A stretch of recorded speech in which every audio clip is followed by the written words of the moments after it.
Hello friends, स्वागत है आप सभी का एक बार फिर से आपके अपने चैनल वेल्थ गेट में। आज हम सीखेंगे डेब्ट रेशियो को। डेब्ट रेशियो क्या है और उसका स्टॉक मार्केट में क्या महत्व है जब भी आप किसी कंपनी में इन्वेस्ट करते हो। तो शुरू करते हैं इसके मीनिंग के साथ, इसके अर्थ के साथ कि डेब्ट रेशियो है क्या। तो डेब्ट रेशियो एक मापदंड है जो मापता है कि कंपनी की कुल संपत्ति में से कितनी प्रतिशत संपत्ति उधारी के ज़रिए ली गई है। कंपनी की कुल संपत्ति में से कितनी संपत्ति उधारी के ज़रिए ली गई है, इसको मापता है। ऐसा मापदंड है डेब्ट रेशियो। तो इसको इंग्लिश में बोलें the ratio that measures how much companies total assets are financed through डेब्ट। कंपनी की कुल संपत्ति में से कितनी प्रतिशत संपत्ति उधारी के थ्रू ली गई है। इसका फॉर्मूला जो होता है वो होता है टोटल डेब्ट डिवाइडेड बाय टोटल एसेट। देखिए, डेब्ट है अपनी उधारी और एसेट्स है अपनी संपत्ति। तो टोटल डेब्ट कंपनी की कुल उधारी को ऊपर रख दीजिए अनुपात में और नीचे रख दीजिए कुल संपत्ति को, तो आपको मिल जाएगा डेब्ट रेशियो। एग्जाम्पल के तौर पर कंपनी की कुल संपत्ति 500 करोड़ है किसी कंपनी की, एग्जाम्पल के तौर पर, और टोटल डेब्ट जो है 250 करोड़ है। तो 250 करोड़ डिवाइडेड बाय 500 करोड़, ये आ गया 0.5, मल्टीप्लाई 100 किया तो 50% परसेंटेज में निकालने के लिए।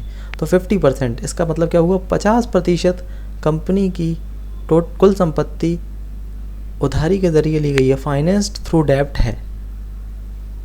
ओके, 0.5 टाइम्स में बोले तो 0.5 टाइम्स, परसेंट में बोले तो 50% कंपनी की संपत्ति उधारी से ली गई है।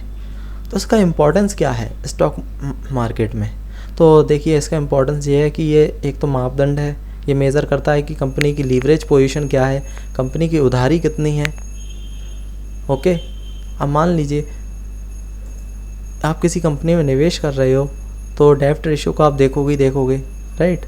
और मान लीजिए किसी कंपनी का डेब्ट रेशियो 1 है या उससे ज़्यादा है, 1 और मोर, 1 या उससे ज़्यादा है डेब्ट रेशियो दिया रहता है। तो डेब्ट रेशियो 1 और मोर है, क्या आप इन्वेस्ट करोगे उस कंपनी में? नहीं। और अगर आप करते हो तो वो क्या हो जाएगा, रिस्की इन्वेस्टमेंट, रिस्क है उसमें।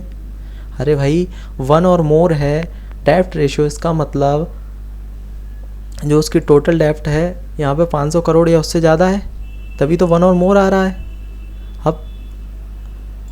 अब वो अपनी उधारी को चुकाएगी कैसे कंपनी? उसकी एसेट्स ही कम है, उसके पास संपत्ति ही नहीं है, इतनी संपत्ति ही कम पड़ रही है। अगर 1 से ज़्यादा है तो संपत्ति ही कम पड़ रही है, और 1 है तो संपत्ति के बराबर उसके दायित्व हैं, टोटल एसेट्स के बराबर उसकी टोटल डेब्ट है, उधारी है। तो ऐसे में तो कंपनी रिस्क पे है ना, वो अपनी उधारी को कैसे चुकता कर पाएगी? भविष्य में उसका दिवालिया भी हो सकता है। तो ऐसी कंपनी में आप इन्वेस्ट करोगे क्या? नहीं करोगे। तो ऐसी कंपनी में आप कतई इन्वेस्ट मत कीजिए जिसका डेब्ट रेशियो 1 और मोर है।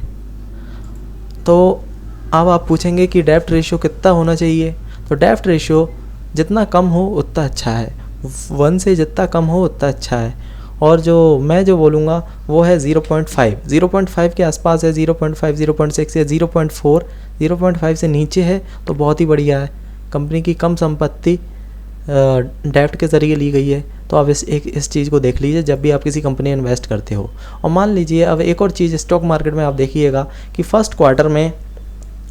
पहले क्वार्टर में कंपनी की जो डेब्ट इक्विटी रेशियो था, मान लीजिए वो था 20%, राइट। और सेकंड क्वार्टर में जो हो गया उसका डेब्ट इक्विटी रेशियो वो हो गया 80%, राइट। तो ऐसी कंपनी में आपने इन्वेस्ट कर रखा था पहले फर्स्ट क्वार्टर में, अब आपको क्या कर लेना चाहिए, उस इन्वेस्टमेंट को बेच देना चाहिए, क्योंकि उसने अपनी उधारी बढ़ा रखी है, कंपनी रिस्क पे है। इसी प्रकार से अगर भविष्य में मान लीजिए वो 80% से उसका इम्प्रूव करती है और अपनी उधारी को चुकता वगैरह करती है, उधारी को रिड्यूस करती है, डेब्ट रेशियो को रिड्यूस करती है। मान लीजिए थर्ड क्वार्टर में उसका 80 से थर्ड क्वार्टर में उसका हो जाता है 40%, राइट। तो उसने उधारी को रिड्यूस किया है, कम किया है। इसी प्रकार से मान लीजिए 20% हो जाता है फोर्थ क्वार्टर में।